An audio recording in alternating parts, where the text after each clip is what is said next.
Hello दोस्तों, आज हम करेंगे क्लास 9th का chapter number 11 surface area and volume, इसका इंट्रोडक्शन पार्ट। मैं आपको बता दूं, आप कोई भी चैप्टर पढ़ो, उस चैप्टर को पढ़ने से पहले अगर आप उसका इंट्रोडक्शन पार्ट पढ़ लेते हो तो सारे क्वेश्चन आपको बहुत अच्छे से समझ में आएंगे और लॉन्ग टर्म तक आप उन्हें कर सकते हो एक ही बार में करने के बाद। नहीं तो आप इन्हें सिर्फ रटोगे, समझ में अच्छे से नहीं आएंगे। आपको बहुत अच्छे से समझना है, मैथ के डीप तक जाना है, तो हर चैप्टर का आप इंट्रोडक्शन पार्ट पहले देखो, उसके बाद उस चैप्टर के आप नंबर वाइज क्वेश्चन करते हुए जाओ। ओके, तो आज हम इसका इंट्रोडक्शन पार्ट देंगे चैप्टर नंबर 11 का। इसमें हम देखेंगे सर, पहले नाम से ही शुरुआत करेंगे। सरफेस एरिया क्या होता है, वॉल्यूम क्या होता है ना, और कैपेसिटी क्या होता है। सरफेस एरिया क्या होता है, देखो कोई भी चीज़, जैसे मान लो ये दे रखी है, ये किस शेप में दिया गया है, सिलेंडर के शेप में। इसके ऊपर वाला और नीचे वाला पार्ट को छोड़ दें तो ये कर्व सरफेस एरिया होता है। सरफेस एरिया दो प्रकार का होता है, कर्व सरफेस एरिया और टोटल सरफेस एरिया, CSA और TSA, है ना। कर्व सरफेस एरिया को LSA बोलते हैं, lateral surface area, curve surface area. तो वो क्या होता है, अगर ये देखो ये किस शेप में, सिलेंडर के शेप में है, अगर हम इसके चारों तरफ ऐसी पन्नी कर दें, ऐसे चारों तरफ इसकी तरफ ऐसी पॉलीथीन चढ़ा दें या न्यूज़पेपर वगैरह से कुछ कवरिंग कर दें, तो ये कर्व सरफेस एरिया पे कर रहे हैं हम इसकी कवरिंग। किस पे कर रहे हैं, कर्व सर्फ। अगर हम इसको पैकिंग कर दें, जैसे इसको पैक करके हमें किसी को देना है, तो चारों तरफ तो करेंगे ही, ऊपर भी करेंगे और नीचे भी करेंगे, पैक करके देना। तो चारों तरफ ये और ऊपर नीचे दोनों तरफ और कर दोगे तो ये होता है टोटल सरफेस एरिया। अभी आप समझ में आया, तो अभी आप समझ में आएगा, कोई भी क्वेश्चन आएगा अगर वो कह रहा है, अगर वो ये बोले इसके हमें पेंट करना है, तो जब पेंट करोगे तो इसका नीचे वाला एरिया रह जाएगा, तो नीचे वाला एरिया रह जाएगा ना, तो इसका हम निकालेंगे कर्व सरफेस एरिया। ओके, समझ पा रहे हैं आप। तो कर्व सरफेस एरिया कब निकालते हैं, टोटल सरफेस एरिया कब निकालते हैं, कर्व सरफेस एरिया क्या होता है, ये आपको समझ में आया अच्छे से। ओके, अब वॉल्यूम क्या होता है, कैपेसिटी क्या होती है। वॉल्यूम जो निकलता है ना, जैसे मान लो सिलेंडर है, यही है ये, तो वॉल्यूम इसका भी निकलेगा और जो इसको फुल भरा रहेगा उसका भी निकलेगा। कैपेसिटी क्या होती है, कैपेसिटी सिर्फ खाली चीज़ का निकलेगा। अगर ये डिब्बा खाली है तो इसमें कितनी, ये खाली है तो जितना ये खाली है वो इसका हो गया कैपेसिटी। कैपेसिटी मतलब उसकी क्षमता कितनी है, ये कितनी चीज़ को होल्ड कर सकता है।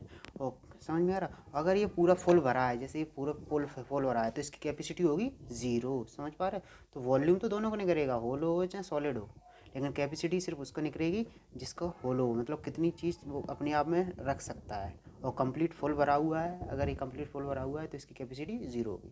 अभी आया समझ में वॉल्यूम और कैपेसिटी में क्या डिफरेंस होता है। अब हम इसमें समझेंगे कि चैप्टर की फॉर्मूले अच्छे से, शेप कौन क्या होती है, क्या नहीं होता है ना। सबसे पहले हम कौन से स्टार्ट करें, कौन।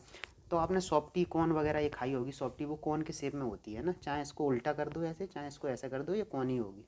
ओके, तो इसमें ये वाला जो पार्ट होता है, ये यहाँ से ले, ये सेंटर होता है, नीचे सर्कल बनता है। क्या बनता है, ये नीचे ये सर्कल बनता है। कौन आपने देखी होगी सर्कल, ये होता है रेडियस। इसको ऐसे हम यहाँ मिला देते हैं, ये होती है हाइट। और ये आपको ये दिख रही है, ये होती है स्लैंट हाइट, है ना। ये टेढ़ी सी, टेढ़ी को क्या बोलती हैं, स्लैंट हाइट, ये मुड़ी हुई होती है, ये होती है रेडियस। अब इसका कर्व सरफेस एरिया मतलब इसको, ये कौन के हम चारों, कौन के चारों तरफ, बस नीचे वाला पार्ट छोड़ दो, ऊपर कौन, जैसे ये है कौन, इसके ऊपर तो कुछ होता ही नहीं है, इसके ऊपर तो कुछ होता ही नहीं, कोई बचा ही नहीं है ना, सर्कल वर्कल कुछ होता ही नहीं। तो ये जो सामने इसके, ये साइड वाला पार्ट है ना, ये इसके चारों तरफ, बस नीचे वाला छोड़ दो, ये होता है कर्व सरफेस एरिया। और नीचे वाले वो भी ले लो तो ये हो गया टोटल सरफेस एरिया। अब ये निकलता कैसे हैं, तो वो समझो। कर्व सरफेस एरिया होता है πRL। क्या होता है, πRL, तो πRL का। अब टोटल सरफेस एरिया कैसे निकलता है वो समझो। टोटल सरफेस एरिया में क्या करेंगे, साइड वाला लेंगे हम कर्व सरफेस एरिया, तो πRL प्लस नीचे वाला लेंगे, नीचे क्या है, सर्कल, सर्कल का स्क्वायर, क्या एरिया क्या होता है, πr²। अब इसमें देखो πr इसमें, πr इसमें, πr अगर हम कॉमन लेंगे तो इधर के बचेगा l प्लस, यहाँ एक बार पाई ले लिया कॉमन, एक बार r ले लिया तो बचा r। तो ये देखो यही फॉर्मूला होता है, πr L+R या R+L, कुछ भी लिख दो, यही टोटल सरफेस एरिया होता है। और वॉल्यूम क्या होता है, वॉल्यूम समझो क्या होता है। वॉल्यूम मैंने समझा ही दिया क्या होता है क्या नहीं। कोई भी चीज़ होती है तो वो अपने अंदर कितनी चीज़ रख सकती है, उसमें कितना चीज़ आ सकता है सामान, वो होता है वॉल्यूम। ओके, या कितने सॉलिड से खुद बनी है, वो हो गया वॉल्यूम। सिलेंडर समझो क्या होता है। अच्छा, सिलेंडर मैंने बताई, सिलेंडर का कर्व सरफेस एरिया क्या हो, ये सिलेंडर है, इसका कर्व सरफेस एरिया है चारों तरफ का, टोटल सरफेस एरिया इसका कैसे निकालेंगे, तो कर्व सरफेस एरिया इसके चारों तरफ का पार्ट और ऊपर का पार्ट और नीचे का पार्ट। तो सिलेंडर का ऊपर का पार्ट देखो कैसा होता है, ये सिलेंडर होता है, इसके ऊपर का पार्ट भी सर्कल होता है और नीचे का पार्ट भी सर्कल होता है। तो इसके चारों तरफ ये वाला पार्ट है ना, ये कर्व सरफेस एरिया, इसका टोटल सरफेस एरिया कैसे निकालेंगे, कर्व सरफेस एरिया प्लस ये इसका एरिया नीचे वाले पार्ट का प्लस ऊपर वाले। तो कर्व सरफेस एरिया क्या होता है, 2πRH, और नीचे वाले पार्ट का एरिया सर्कल का πr², ऊपर वाले सर्कल के प्लस πr²। ये होगा 2πr/h प्लस ये पाई आर स्क्वायर और पाई आर स्क्वायर, ये 2πr स्क्वायर।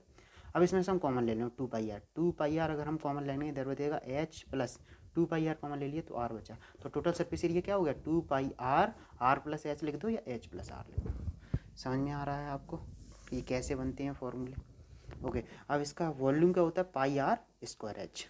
ओके, अब स्फीयर क्या होता है? अच्छा, कई बच्चे स्फीयर और सर्कल में डिफरेंस नहीं समझ पाते हैं, स्फीयर क्या होता है और सर्कल क्या होता है। तो आपने चूड़ी देखी होगी ना, चूड़ी, वो तो होता है सर्कल, जैसे चूड़ी ऐसे बना दिया हमने, ये होता है सर्कल। लेकिन जो वॉल होती है, फुटबॉल होती है, वो चारों तरफ से कैसी होती है? हार्ड। वो क्या होता है? स्फीयर। अगर उसको काट दें हम बीच में से तो बन जाता है हेमीस्फीयर। बॉल को काट देंगे तो हेमीस्फीयर। जैसे मान लो ये है, अगर हम इससे ऐसे बीच में से बना देंगे तो बताओ ये स्फीयर होगा या फिर सर्कल होगा? तो देखो, अगर ये हार्ड नहीं है, चारों तरफ से ठोस नहीं है, चारों तरफ कवर नहीं है, बॉल की तरह नहीं है, फुटबॉल बॉल की तरह, तो ये होगा सर्कल। अगर ये फुटबॉल बॉल की तरह है तो क्या होगा? स्फीयर। तो स्फीयर का कर्व सरफेस एरिया और टोटल सरफेस एरिया सेम होता है, 4πr square 4πr square. Volume क्या होता है स्फीयर का? 4/3πr3। हेमीस्फीयर क्या होता है? बॉल को बीच में से आधा काट दो, बॉल को बीच में से आधा, जब ये बॉल होती है इसको बीच में से आधा काट दो, ये बीच वाला, ये वाला पार्ट है ना, चाहे या ये वाला चाहे ऊपर वाला। तो एक सर्कल में 2 हेमीस्फीयर होते हैं। ओके, आधा ऊपर वाला आधा नीचे वाला। तो इसका कर्व सरफेस एरिया क्या होता है? आधा किया है तो इसमें 2 का डिवाइड दे दो। 2 का जब तुम डिवाइड दे दोगे 4πr स्क्वायर में, कर्व सरफेस 4πr स्क्वायर में 2 का डिवाइड दो, 2 2 या 4, तो 2πr स्क्वायर बन जाता है ना। हेमीस्फीयर का curve surface area 2πr square. इसका टोटल सरफेस एरिया होता है 3πr स्क्वायर। इसका वॉल्यूम होता है 2/3πr3। अभी आपको अच्छे से समझ में आया है कि क्या होता है कर्व सरफेस, क्या होता है टोटल सरफेस एरिया। ओके, अब हम इनके क्वेश्चन को देखेंगे अच्छे से 1 बाय 1 करके।